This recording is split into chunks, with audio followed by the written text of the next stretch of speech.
This was the final stone. The stone that could break the curse or destroy everything. And Flynn Jack was the only one brave enough to hold it. It was a tiny kingdom. Everyone who lived there was small in height. They were dwarves. But though they were small, their hearts were full of kindness, their lives were full of laughter, and their dreams were very big. The people of Rooh Kingdom loved one another. They worked together, shared their food, and helped each other every day. The kingdom was ruled by a kind king and a gentle queen. They were wise and loving, and they cared for their people like family. One quiet morning, something wonderful happened. The queen gave birth to a baby boy. The whole kingdom celebrated with joy. Soft music filled the air. Smiles shone on every face. The baby had bright eyes, rosy cheeks, and the sweetest smile. The king held his son gently and said, We shall call him A perfect Flynn name for our Jack. little prince. He will bring us As great years joy. passed, Flynn Jack grew into a young dwarf boy. He was not very tall, he was not very strong, but he was very special. Flynn was kind to everyone. He helped the old, played gently with children, and never laughed at anyone. Flynn loved to imagine. When he looked at stones, he imagined tall towers. When he saw wood, he imagined strong ships. His mind was always full of ideas. But deep inside his heart, Flynn carried a quiet dream. He wished to become tall. He wished to stand high above the ground. And one day, he wished to marry a beautiful girl. One evening, Flynn shared his dream with the kingdom. I want to build a tower, he said softly. A tower so tall that I can stand close to the sky. The people listened carefully. They did not laugh. They did not doubt him. They believed. The next day, everyone began to help. Stone by stone, day by day, the tower slowly began to rise.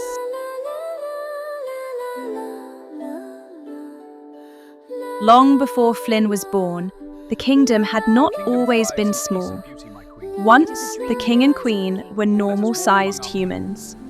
One day, while walking through a forest near the mountains, they met a strange dwarf woman. This place is magical.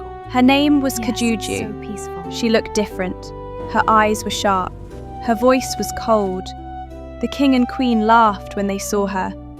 Kajuju felt deeply hurt. She asked for water. The queen, being kind, gave her water. She asked again and again. Suddenly, magic filled the air.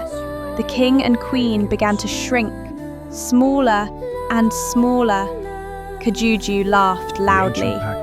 You mocked me, she said. We are ready. Now you will live as dwarves. Before disappearing, she whispered, If you wish to return to your true form, you must find the reason yourselves. And with that, she vanished. From that day on, the entire kingdom remained small. Years later, while the tower was still rising, Flynn realized something important. We need a special stone, he said, a magical stone. But the stone could only be found in the dangerous Kajuju forest. Fear filled the kingdom, but Flynn stood brave. I will go, he said calmly. The queen hugged him tightly. The king placed his hand on Flynn's shoulder. Be careful, my son. Flynn Wish you sailed a away safe with his journey, two my best child. friends. I They will, laughed on Mother. the ship. They watched the sky through binoculars. Suddenly, Flynn saw someone far away.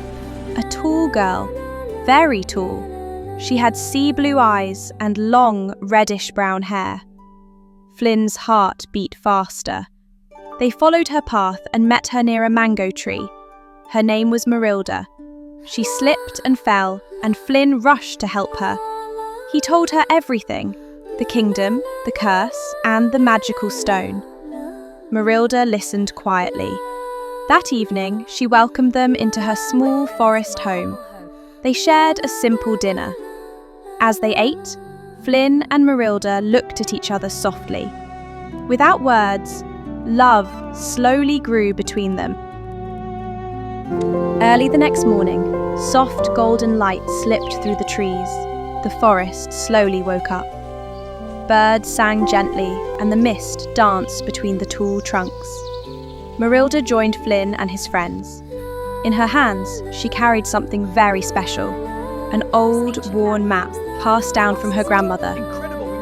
"This map," Merilda said softly, "leads to the magic stone, the only thing that can break the curse." Together, they stepped deeper into the forest than ever before. The trees grew thicker, the air grew quiet. They walked for a long time. Their feet grew tired, their mouths felt dry. Soon, they became very thirsty. Just then, they heard the gentle sound of flowing water. A river! As they hurried closer, Merilda suddenly cried out, "Ouch!" A tiny golden frog had wrapped itself around her leg. Everyone froze. But instead of croaking angrily, the frog spoke in a warm, Don't worry, I kind am voice. hungry, not harmful. You can do not He be seems friendly afraid, enough. it All said. right then, friend. I am hungry, not harmful. Flynn quickly knelt by the river. With care, he caught a small fish and gently offered it to the frog. The frog's eyes sparkled. Kindness is It always smiled. rewarded. "Kindness is stronger than magic," the frog said. Then it placed a small wooden stick into Flynn's hand. "Keep this," it whispered. "It will protect you when darkness appears." And with a golden glow, the frog hopped away.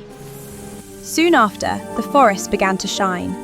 Ahead of them stood a glowing hill, pulsing with light. "The magical stone," Merilda breathed. As they began to gather the glowing stones, a cold wind swept through the air. "Ha ha ha ha ha!" Dark laughter echoed. The sky dimmed. Kajuju appeared. Fear filled every heart. Everyone trembled. But Flynn stepped forward. His hands shook, but his heart stayed strong. He raised the magic stick high into the air. A burst of light exploded outward. Kajuju screamed in pain and vanished into the shadows. Forever. Light rushed through the forest. The trees straightened. The air warmed. Slowly, Flynn and his friends grew tall again. The curse was broken. Behold the light, it's awakening. The orbs stir, this is no mere treasure. Their song is beautiful.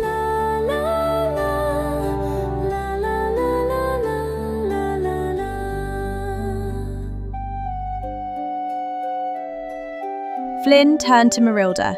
His voice was soft, but certain. "Will you marry me?" Marry me. Yes, my Tears love, I will. filled her eyes. She smiled.